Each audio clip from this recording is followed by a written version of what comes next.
So I'd love to be, I think I could offer something. I think I'd be a good coach, getting on the grass and giving something back to West Ham. So not at the moment, but in the future, I'd love to be. Hello, Hammers fans. James Collins here, aka the Ginge Pele. I've been asked to answer some fan questions that have been submitted through social media. So let's get on with it. Right, first question. Who's a player you have played with that you get on with the most? Every dressing room I was in at West Ham was really good, but I've got to say Danny Gabardon. I've got to. Best mate going up, both from Newport, both moved to West Ham at the same time. I was his best man, he was my best man. So me and Gab's always best mates, if you like. But again, really lucky. Matty Everton's still a really good mate of mine. Just that dressing room, I think 2006, 7, that sort of time. You know, everyone. It was like going into training, going into work with your best mates. So really lucky, really blessed to have some really good mates from that sort of time. Who is a player you played against that is not usually seen as exceptional, but was a massive handful for you? Oh, that's a good question. I'd have to say someone like, well, not someone like, it'd be Johnny Waters up at Stoke. You know, you knew what you were going to get, balls in the box, a lot of defending, hard work, tough place to go, always windy at Stoke. And every time I played against Johnny Waters, you just seemed like he was an handful. He'd be closing you down, he'd be elbowing you. So yeah, I'd go with Johnny Waters, Stoke. What's the best goal you have ever scored for West Ham?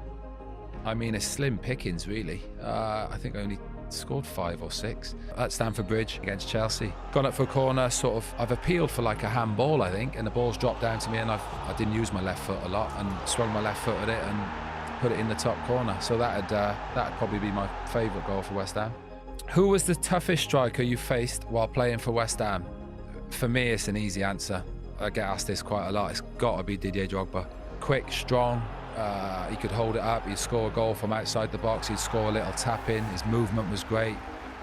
So I've got to say Drogba. But I think that time was a bit of a golden era, really, for centre forwards. Every team you played against seemed like they had a world-class centre forward. So lucky to play against the best, the Henrys, Rooneys, Shearer, Owen, those sort of players. But for me, the standout, you know, that you'd think about maybe on a Friday night would have to be Didier Drogba. He was an absolute handful.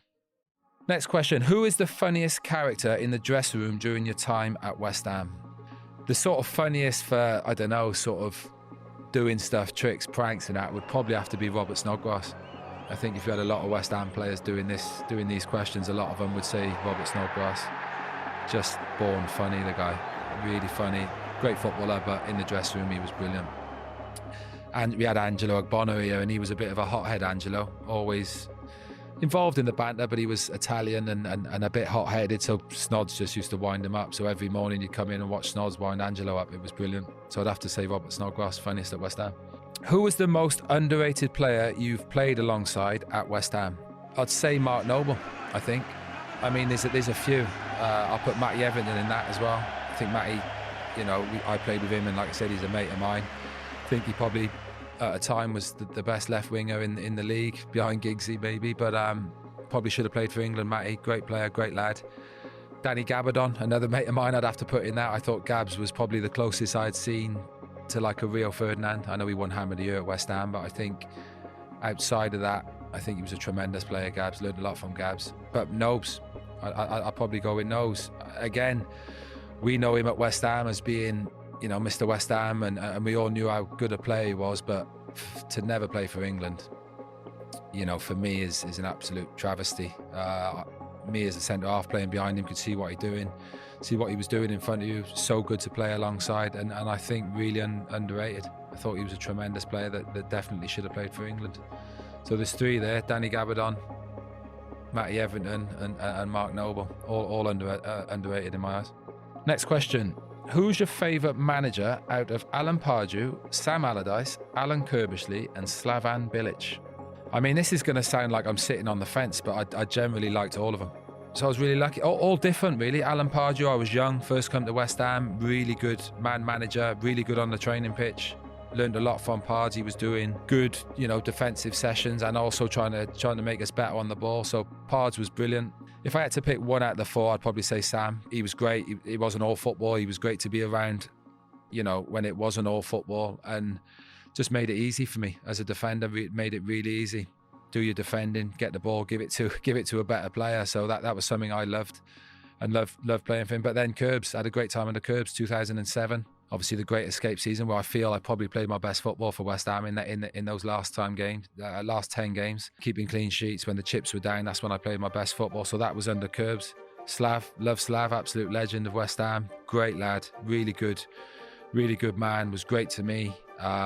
Did all right for him, probably didn't play as much as I'd like to have done, but I still speak to Slav now, real good manager, great lad. But out of the four, I'd have to say Sam. Bringing me back to West Ham in 2012, as I mentioned, made it really easy for me to play, and I learned a lot from Sam. So Sam Allardyce for me, but all great, so I'm sitting on the fence. Would you like to be part of the first team coaching staff at West Ham one day? I've never been asked that. Obviously, I'd love to be. In what capacity, I don't know. I love being involved with the club now. Still, been retired 5 years, so I love what I'm doing. I love being part of the club. Like I've mentioned it loads. This club is a massive part of my life. I love the football club. Still love being around it. So, I sort of started to do my coaching badges. Didn't really carry it on because I didn't feel I was in the right place at the time to do it, but I think I'll probably do them again in the future, and I'd love to be, like I said, to be part of this club is huge. It's a massive part of my family, my life, my family's life. So I'd love to be. I think I could offer something. I think I'd be a good coach, getting on the grass and giving something back to West Ham. So not at the moment, but in the future, I'd love to be. Right, next question. How do you think you would get on in today's Premier League with VAR? I don't think I would get on. I don't think I could play. I think some of the stuff I was but stuff you could get away with maybe back then, I couldn't get away with it now. Sort of, nothing too bad, maybe pulling a bit of shirts when I was marking from corners, and the old dark arts maybe a little bit that you couldn't get away with, and some of the tackles, obviously, they'd go to review now and I'd probably be sent off. So I think I'd struggle, to be honest. Like I said, some of the dark arts, if you like, that I used to do to get the advantage. Nothing too bad, but get the advantage, like I mentioned. Maybe holding on a little bit from defensive corners or trying to get an edge. So, yeah, I definitely think I'd struggle, to be honest. Next question. What's your funniest story from your time as a West Ham player? I think one I could probably tell is 2007. Obviously, the Great Escape season. Great time in my West Ham career, those last 10 games. Obviously, there was a lot riding on the game. We knew we had to win the game in the end. Obviously, we all know what happened. Carlos Tevez scored the goal. We win 1-0, we stay up. But Man United had actually won the league before that day, so they were having their sort of celebrations. Got back in the dressing room, and obviously I knew Ryan Giggs from playing for Wales. And I remember being sat in the West Ham dressing room, just stayed up, by the skin of our teeth, and I got Ryan Giggs to get us a couple of bottles of champagne that said Champions on it. So I remember being sat in the West Ham dressing room at Old Trafford, stayed up, drinking a bottle of Champions champagne, which I felt was quite ironic and quite funny.